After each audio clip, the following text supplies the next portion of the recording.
Japan की धरती एक बार फिर भीषण भूकंप से दहली है। वहां 7.4 तीव्रता का भूकंप दर्ज किया गया है। भूकंप की तीव्रता को देखते हुए सुनामी की चेतावनी जारी की गई है। भूकंप के बाद समुद्र का जलस्तर डेंजर लेवल तक पहुंच गया है। इतना ही नहीं, लोगों से घर खाली करने तक की अपील कर दी गई है। जापान में नए साल के पहले दिन 7.4 तीव्रता के भीषण भूकंप ने पूरे जापान को हिलाकर रख दिया है। भूकंप के बाद सुनामी की चेतावनी को देखते हुए भारतीय दूतावास ने जापान में फंसे भारतीय नागरिकों के लिए इमरजेंसी नंबर जारी किए हैं।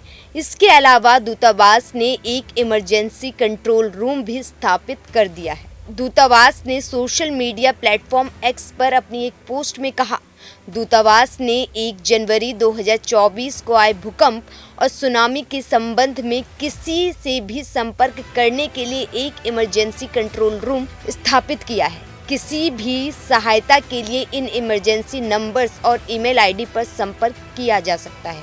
आपको बता दें कि जापान में पश्चिमी समुद्री क्षेत्र में भूकंप के तेज झटके महसूस किए जाने के बाद सुनामी की चेतावनी जारी कर दी गई है और लोगों से तटीय इलाकों में जल्द से जल्द सुरक्षित स्थानों पर जाने को कहा गया है।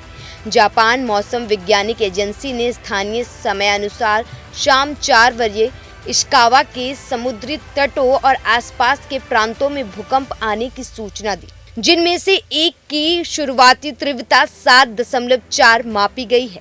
इसने इशिकावा के लिए एक गंभीर स्तर की सुनामी चेतावनी और होन्शु द्वीप के बाकी पश्चिमी तट के लिए निचले स्तर के सुनामी की चेतावनी जारी की गई है। जापान के सरकारी प्रसारक NHK टीवी ने भी चेतावनी जारी की है कि समुद्र में लहरें 5 मीटर तक पहुंच सकती हैं। इसलिए लोगों को जल्द से जल्द ऊंचे स्थानों या आसपास की इमारतों की ऊपरी मंजिलों पर चले जाने का आग्रह किया गया है। NHK के मुताबिक सुनामी की लहरें उठने के चलते शुरुआती चेतावनी के बाद भी अलार्म लगभग 2 घंटे तक बजता रहा। प्रांत में भूकंप के झटके आने के बाद से लोगों में डर का माहौल देखा जा रहा है। जापान की मौसम विज्ञान एजेंसी के मुताबिक भूकंप इशिकावा प्रांत के अनामिजू शहर में आया। इसका केंद्र धरती से 10 किलोमीटर नीचे था। भारतीय समय के अनुसार दोपहर करीब 12:40 पर भूकंप के तेज झटके महसूस किए गए हैं।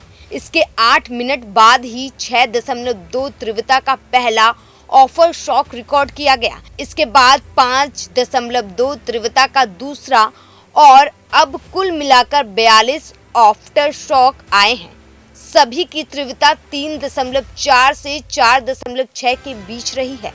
जापान सरकार के प्रवक्ता योशिमासा याशी ने बताया कि भूकंप प्रभावित क्षेत्रों में स्थिति परमाणु संयंत्रों की किसी तरह का नुकसान पहुंचाने की सूचना नहीं है।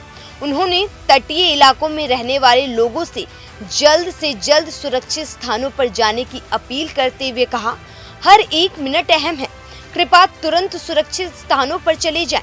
NHK के मुताबिक जापान के पश्चिमी तट पर निगाटा और अन्य क्षेत्रों में लगभग 3 मीटर ऊंची सुनामी आने की आशंका जताई गई है।